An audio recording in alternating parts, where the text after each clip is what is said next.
Hello दोस्तों, welcome to my channel M study. आप सभी का हमारे चैनल एम स्टडी में बहुत बहुत स्वागत है। मैं हूं सपना मैम और मैं आज आप सबके लिए लेकर आई हूं। आज का हमारा टॉपिक है व्हाट इज अ सेंटेंस, यानी कि वाक्य क्या होता है। तो आज की वीडियो में हम यही सीखेंगे कि वाक्य क्या होता है, यानी सेंटेंस क्या होता है, किस तरह से सेंटेंस बनता है, किन शब्दों से बनता है, कैसे हम सेंटेंस को बना सकते हैं और उसे सेंटेंस यानी वाक्य बोल सकते हैं। चलिए देखते हैं, आज की वीडियो में हम यही सीखेंगे व्हाट इज अ सेंटेंस। सबसे पहले तो आप सेंटेंस की डिफिनेशन जान लीजिए कि वाक्य किस तरह से बनता है, वाक्य क्या होता है। तो सबसे पहले इंग्लिश में देखते हैं। A sentence is a group of words containing a subject and a verb that expresses a statement or a question etc. यानी कि एक वाक्य वो होता है जो कई शब्दों से मिलकर बनता है, जिसमें एक कर्ता होता है और एक क्रिया होती है। अंग्रेजी वाक्य हमेशा कैपिटल लेटर से ही शुरू होता है और इसे हम एंडिंग करते हैं किससे? फुल स्टॉप, क्वेश्चन मार्क या फिर एक्सक्लेमेशन मार्क से। एग्जाम्पल देख लेते हैं। आई लाइक शिवा, यानी मुझे शिवा पसंद है। आई लाइक शिवा, मुझे शिवा पसंद है। मे गॉड ब्लेस यू, भगवान आपका भला करे। मे गॉड ब्लेस यू, यानी भगवान आपका भला करे। व्हाट डू यू मीन, क्या मतलब है आपका?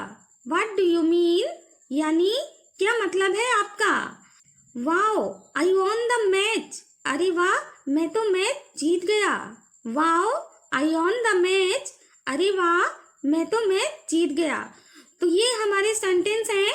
ये सेंटेंस हमारे कितने टाइप्स के होते हैं इसके बारे में भी सीखेंगे।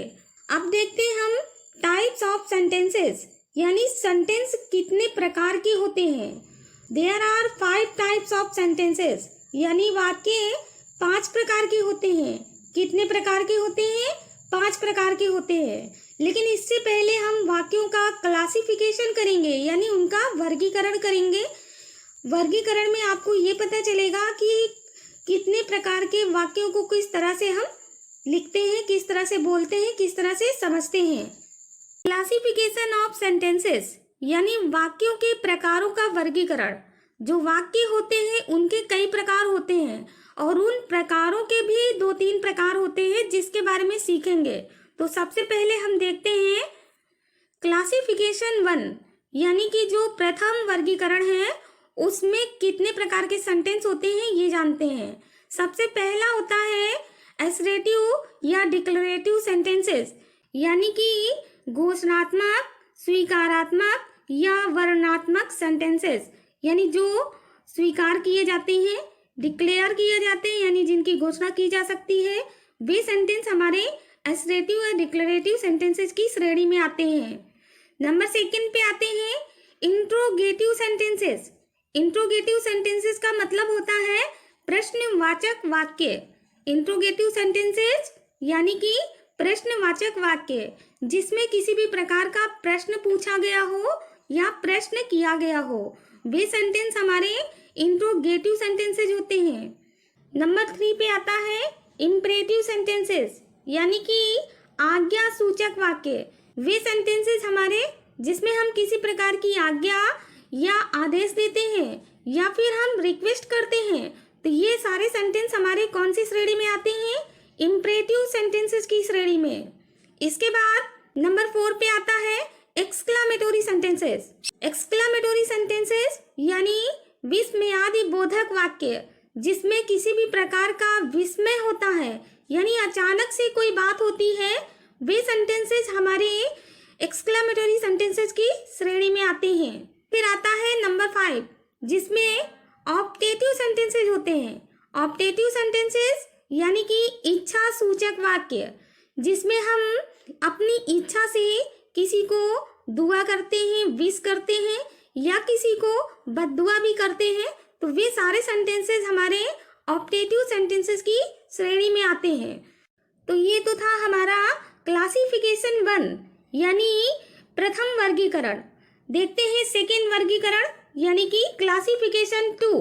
क्लासिफिकेशन 2 में सेंटेंसेस कौन कौन से होते हैं, कितने प्रकार के होते हैं, ये देखते हैं। नंबर 1 पे अफर्मेटिव या पॉजिटिव सेंटेंसेस होते हैं जिन्हें हम सरल साधारण वाक्य बोलते हैं, पॉजिटिव यानी सकारात्मक वाक्य। दूसरे पे आते हैं निगेटिव सेंटेंसेस यानी कि नकारात्मक वाक्य। नंबर 3 पे आते हैं इंट्रोगेटिव सेंटेंसेस यानी कि प्रश्नवाचक वाक्य। नंबर 4 पे आते हैं निगेटिव इंट्रोगेटिव सेंटेंसेस यानी कि नकारात्मक प्रश्नवाचक वाक्य जिसमें प्रश्न भी किया गया हो और नहीं नकारात्मक भाव प्रकट किया गया हो। तो ये होते हैं हमारे निगेटिव इंट्रोगेटिव सेंटेंसेस।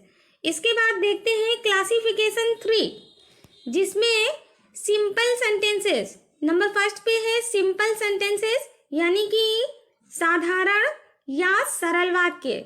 नंबर 2 पे कॉम्प्लेक्स सेंटेंसेस यानी कि संयुक्त वाक्य। संयुक्त वाक्य यानी कई वाक्य मिलकर एक वाक्य बनाते हैं, उसे कॉम्प्लेक्स सेंटेंसेस बोलते हैं। और नंबर 3 पे कंपाउंड सेंटेंसेस आते हैं जिसमें जटिल वाक्य होते हैं। कंपाउंड सेंटेंसेस यानी कि जटिल वाक्य। तो ये तो थे हमारे 3 क्लासिफिकेशन ऑफ द सेंटेंसेस। तो सबसे पहले आज हम सीखेंगे क्लासिफिकेशन 1 के सेंटेंसेस के बारे में। उन सेंटेंसेस को हम कैसे पहचानेंगे, किन वाक्यों को कौन सा सेंटेंस कहा जाएगा, इसके बारे में पूरी जानकारी आपको इस वीडियो में दी जाएगी। तो चलिए शुरू करते हैं। क्लासिफिकेशन 1 में जो सबसे पहले नंबर पे सेंटेंसेस आते हैं वे होते हैं असर्टिव या डिक्लेरेटिव सेंटेंसेस यानी कि वर्णनात्मक, स्वीकारात्मक या घोषणात्मक वाक्य। जिन वाक्यों से किसी भी वस्तु, जगह या स्थान का वर्णन प्रकट हो रहा हो या घोषणा का भाव प्रकट हो रहा हो, तो वे सेंटेंसेस हमारे असर्टिव डिक्लेरेटिव सेंटेंसेस होते हैं। नंबर 2 पे आते हैं इंट्रोगेटिव सेंटेंसेस। इंट्रोगेटिव सेंटेंसेस कौन से होते हैं? प्रश्नवाचक वाक्य यानी जिन वाक्यों में किसी भी प्रकार का प्रश्न किया गया हो, कोई सवाल पूछा गया हो, वे वाक्य हमारे कौन से होते हैं? इंट्रोगेटिव सेंटेंसेस होते हैं। और नंबर 3 पे आते हैं इंपरेटिव सेंटेंसेस यानी आज्ञा सूचक वाक्य। जिन वाक्यों में किसी भी प्रकार की आज्ञा, आदेश या फिर कोई रिक्वेस्ट या प्रार्थना की गई हो, तो वे वाक्य हमारे कौन सी श्रेणी में आते हैं? इंपरेटिव सेंटेंसेस की श्रेणी में आते हैं। नंबर 4 पे आते हैं एक्सक्लामेटोरी सेंटेंसेस यानी विस्मयादि बोधक वाक्य यानी जिन वाक्यों से किसी भी प्रकार की विस्मय की स्थिति बन रही हो, जैसे कि अचानक से कोई बात होती है, अचानक से कोई खुशी होती है या अचानक से कोई दुख होता है, उन वाक्यों में जब ये प्रकट हो रहा हो तो आप समझ जाएंगे कि वे सेंटेंसेस हमारे एक्सक्लामेटोरी सेंटेंसेस हैं। और नंबर 5 पे आते हैं ऑप्टेटिव सेंटेंसेस यानी इच्छावाचक वाक्य। जिन वाक्यों से किसी भी प्रकार की इच्छा प्रकट हो रही हो या किसी के लिए हम प्रे कर रहे हैं या किसी को बद्दुआ दे रहे हैं या कोई भी इच्छा प्रकट हो रही है, तो वे सेंटेंसेस हमारे ऑप्टेटिव सेंटेंसेस होते हैं। तो अब चलिए देखते हैं इन सभी सेंटेंसेस को अलग अलग हम किस तरह से समझते हैं एग्जाम्पल के साथ। सबसे पहले आता है असर्टिव या डिक्लेरेटिव सेंटेंसेस यानी कि स्वीकारात्मक वाक्य। इन वाक्यों का एग्जाम्पल देख लेते हैं। जैसे Rashi and Riya went to temple. Rashi और रिया मंदिर गई थी। Rashi and Riya went to temple यानी राशि और रिया मंदिर गई थी। नैना सिंग्स गुड सॉन्ग्स यानी नैना अच्छे गाने गाती है। नैना सिंग्स गुड सॉन्ग्स यानी नैना अच्छे गाने गाती है। He is playing the cricket. वह क्रिकेट खेल रहा है। He is playing the cricket यानी वह क्रिकेट खेल रहा है। You can come with me. तुम मेरे साथ आ सकते हो। You can come with me, यानी तुम मेरे साथ आ सकते हो। My brother is sitting in the room, मेरा भाई कमरे में बैठा हुआ है। My brother is sitting in the room, यानी मेरा भाई कमरे में बैठा हुआ है। अब आते हम नंबर 2 पे, यानी इंट्रोगेटिव सेंटेंसेस, प्रश्नवाचक वाक्यों को हम कैसे पहचानेंगे। एग्जाम्पल देख लेते हैं। Will you go to market, क्या आप बाजार जाएंगे। इस सेंटेंस में आप ये देख रहे हैं कि इसमें एक प्रश्न किया गया है, क्या आप बाजार जाएंगे, यानी ये इंट्रोगेटिव सेंटेंस है। Will you go to market, क्या आप बाजार जाएंगे। कैन आई आस्क समथिंग, क्या मैं कुछ पूछ सकता हूँ। कैन आई आस्क समथिंग, क्या मैं कुछ पूछ सकता हूँ। Did he send the letter to you, यानी क्या उसने तुम्हें कोई पत्र भेजा। Did he send the letter to you, यानी क्या उसने तुम्हें कोई पत्र भेजा। वाई आर यू क्राइंग, तुम चिल्ला क्यों रहे हो। वाई आर यू क्राइंग, यानी तुम चिल्ला क्यों रहे हो। हैव यू गॉन मैड, क्या तुम पागल हो गए हो। हैव यू गॉन मैड, क्या तुम पागल हो गए हो। तो ये सारे वाक्य हमारे प्रश्नवाचक वाक्य थे, यानी इंट्रोगेटिव सेंटेंसेस। अब आगे देखते हैं। Will you speak the truth, क्या तुम सच बताओगे। Will you speak the truth, क्या तुम सच बताओगे। इसमें भी एक प्रश्न किया गया है, यानी ये भी हमारा इंट्रोगेटिव सेंटेंसेस है। अब आते हैं नंबर 3 में, यानी इम्परेटिव सेंटेंसेस, आज्ञा सूचक वाक्य कौन से होते हैं, हम उनको कैसे पहचानेंगे। चलिए देखते हैं एग्जाम्पल में। प्लीज गिव मी समथिंग, कृपया मुझे कुछ दीजिए। प्लीज गिव मी समथिंग, कृपया मुझे कुछ दीजिए। यहाँ पर रिक्वेस्ट की गई है, तो ये हमारा इम्परेटिव सेंटेंस है। ऑलवेज स्पीक द ट्रूथ, हमेशा सत्य बोलें।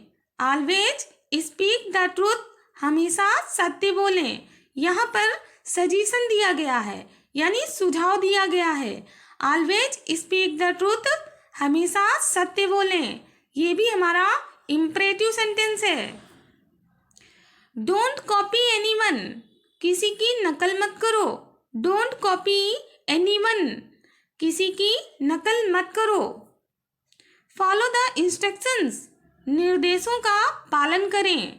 फॉलो द इंस्ट्रक्शंस, यानी निर्देशों का पालन करें। Please give him a pen, कृपया उसे एक पेन दे दो। Please give him a pen, कृपया उसे एक पेन दे दो। रिस्पेक्ट योर एल्डर्स, अपने बड़ों का सम्मान करो। रिस्पेक्ट योर एल्डर्स, यानी अपने बड़ों का सम्मान करो।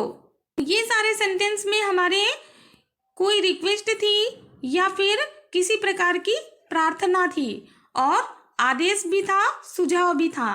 तो ये सारे सेंटेंस हमारे इम्परेटिव सेंटेंसेस की श्रेणी में आते हैं। अब आगे देखते हैं नंबर 4, यानी एक्सक्लामेटरी सेंटेंसेस, विस्मयादि बोधक वाक्य। एग्जाम्पल देख लेते हैं। Wow, I have on the match, अरे वाह, मैं मैच जीत गया। Wow, I have on the match, यानी वाह, मैं मैच जीत गया। इट्स अनबिलीवेबल, यह अविश्वसनीय है। इट्स अनबिलीवेबल, यानी यह अविश्वसनीय है। व्हाट अ शेम, कितने शर्म की बात है। व्हाट अ शेम, कितने शर्म की बात है, यानी यहाँ पर भी विस्मय प्रकट हो रहा है। व्हाट अ शेम, कितने शर्म की बात है। Oh no, we lost him, अरे नहीं, हमने उसे खो दिया। Oh no, we lost him, अरे नहीं, हमने उसे खो दिया।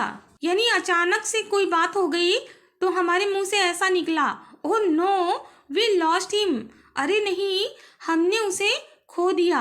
यानी ये भी हमारा एक्सक्लेमेटरी सेंटेंसेस है। व्हाट अ पिटी, कितने दुख की बात है। व्हाट अ पिटी, कितने दुख की बात है, यानी यहाँ पे दुख प्रकट किया जा रहा है, तो ये भी हमारा एक्सक्लेमेटरी सेंटेंस है। दैट्स अ गुड न्यूज, ये अच्छी खबर है। दैट्स अ गुड न्यूज, यानी ये अच्छी खबर है, तो ये हमारा एक हर्ष की बात यानी खुशी की बात है, तो ये भी हमारा एक्सक्लेमेटरी सेंटेंस है। अब आते हैं हम नंबर 5 यानी कि ऑप्टेटिव सेंटेंसेस। इच्छा सूचक वाक्य कौन से होते हैं, हम उन्हें कैसे पहचानेंगे। एग्जाम्पल देख लेते हैं। मे यू लिव लॉन्ग, यानी तुम्हारी आयु लंबी हो। मे यू लिव लॉन्ग, तुम्हारी आयु लंबी हो। यहाँ पर विश की गई है, किसी के लिए दुआ की गई है। गॉड ब्लेस यू, ईश्वर तुम पर कृपा करे। गॉड ब्लेस यू, ईश्वर तुम पर कृपा करे। यहाँ पर भी प्रार्थना की गई है, गॉड ब्लेस यू, ईश्वर तुम पर कृपा करे, यानी यहाँ पर इच्छा प्रकट हो रही है, किसी के लिए गॉड से ब्लेस किया जा रहा है यानी विश की जा रही है, तो ये भी हमारा ऑप्टेटिव सेंटेंस की श्रेणी में आएगा। I wish you will pass, मेरी दुआ है तुम पास हो जाओ। I wish you will pass, यानी मेरी दुआ है तुम पास हो जाओ। May you get a good job, तुम्हें अच्छी नौकरी मिले। May you get a good job, यानी तुम्हें अच्छी नौकरी मिले, ये भी किसी के लिए विश की गई है, तो ये भी हमारा ऑप्टेटिव सेंटेंसेस की श्रेणी में आता है। गो टू हेल, भाड़ में जाओ, यानी यहाँ पर किसी को बद्दुआ दी गई है या किसी को अपनी इच्छा से उसका तिरस्कार किया गया है। गो टू हेल यानी भाड़ में जाओ, ये भी हमारा ऑप्टेटिव सेंटेंसेस की श्रेणी में आता है। गो टू हेल यानी भाड़ में जाओ। May God never pardon you, भगवान तुम्हें कभी क्षमा ना करें। May God never pardon you, भगवान तुम्हें कभी क्षमा ना करें। May God bless you a son, भगवान तुम्हें एक पुत्र दें। May God bless you a son, यानी भगवान तुम्हें एक पुत्र दें। तो ये तो थे हमारे आज के क्लासिफिकेशन 1 के सेंटेंसेस के प्रकार, यानी क्लासिफिकेशन 1 में जितने भी प्रकार के सेंटेंसेस थे, सारे सेंटेंसेस के बारे में पूरी जानकारी। आगे की क्लास में हम क्लासिफिकेशन 2 और क्लासिफिकेशन 3 के बारे में सीखेंगे। तो आज की क्लास में बस इतना ही।